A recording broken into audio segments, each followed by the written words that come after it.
ಪ್ರಭು ಯೇಸುವಿನಲ್ಲಿ ಅನುಗ್ರಹಿತರಾದ ಪ್ರಿಯರೇ, daily blessing ಎಂಬ ವಚನ ಶುಶ್ರೂಷೆಯಲ್ಲಿ ದೇವರ ಪೀಠದಲ್ಲಿ ನಿಂತುಕೊಂಡು ಜೀವ ಇರುವ ದೇವರ ವಾಕ್ಯ ಪ್ರಿಯರಾದ ನಿಮ್ಮಲ್ಲಿ ಹೇಳುವಾಗ, ಒಂದೊಂದು ದಿನ ನಿಮ್ಮ ಹತ್ತಿರ ಹೇಳಲು ವಾಕ್ಯವನ್ನು ದೇವರು ಪ್ರೇರಣೆ ಕೊಡುವುದನ್ನು ನೆನೆಸಿ ದೇವರಿಗೆ ಕೃತಜ್ಞತೆಯನ್ನು ಸಲ್ಲಿಸೋಣ.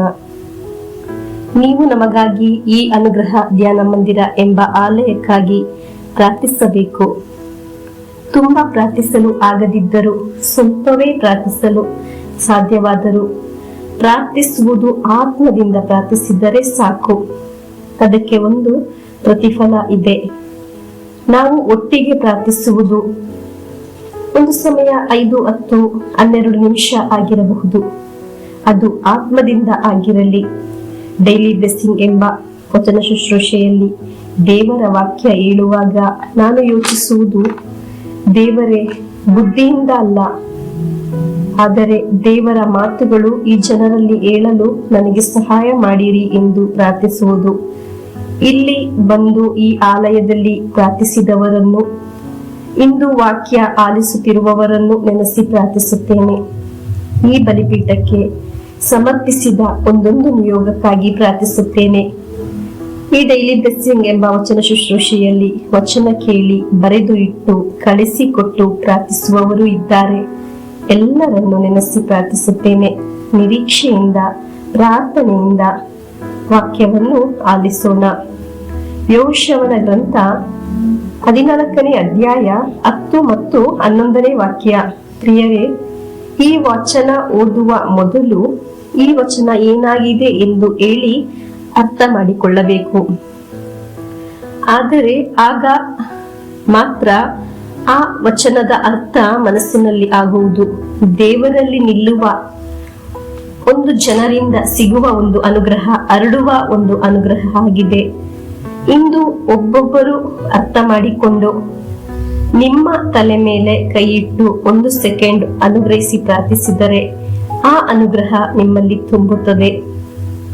ಆ ಅನುಗ್ರಹದಲ್ಲಿ ನಾಳೆಗಳಲ್ಲಿ ನೀವು ವಿಜಯ ಹೊಂದುತ್ತೀರಿ.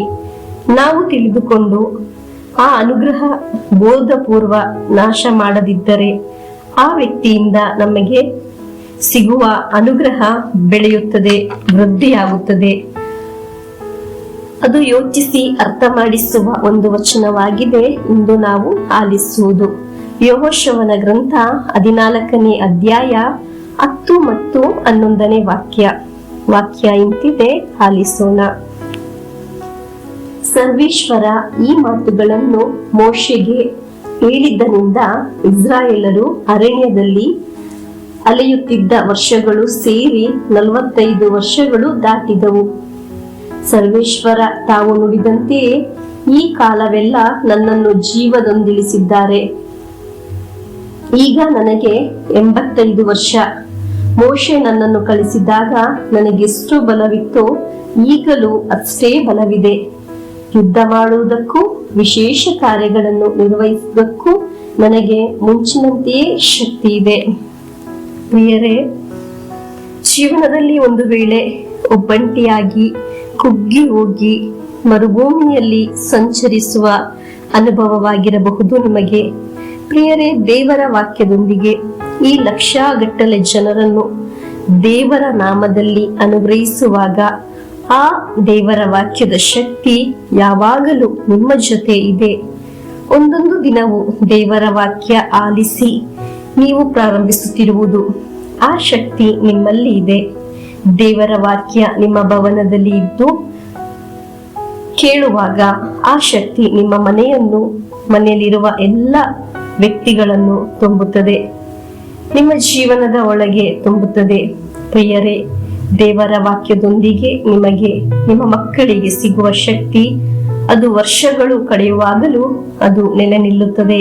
ಹಾಲೆಲೂಯ. ಬೋಧಪೂರ್ವವಾಗಿ ನೀವು ಅದನ್ನು ಹಾಳು ಮಾಡದಿದ್ದರೆ ಆ ಶಕ್ತಿ ನಿಮ್ಮಲ್ಲಿ ನೆಲೆ ನಿಲ್ಲುತ್ತದೆ. ದೇವರ ಅನುಗ್ರಹ ಇರುವ ಒಂದು ಮನುಷ್ಯನಿಂದ ನಿಮಗೆ ಸಿಗುವ ಅನುಗ್ರಹ ನಮಗೆ ಅನುಗ್ರಹವಾಗಿ ಬರುತ್ತದೆ.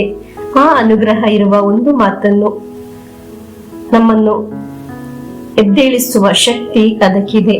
ಪ್ರಾರ್ಥನೆಯ ಅನುಗ್ರಹ ಇರುವ ಒಬ್ಬ ಮನುಷ್ಯ ನಮ್ಮ ಮನೆಯಲ್ಲಿ ಬಂದು ನಮ್ಮನ್ನು ಅನುಗ್ರಹಿಸಿ ಪ್ರಾರ್ಥಿಸಿದರೆ ನಿಮಗೆ ಒಳ್ಳೆಯದು ಸಂಭವಿಸುತ್ತದೆ.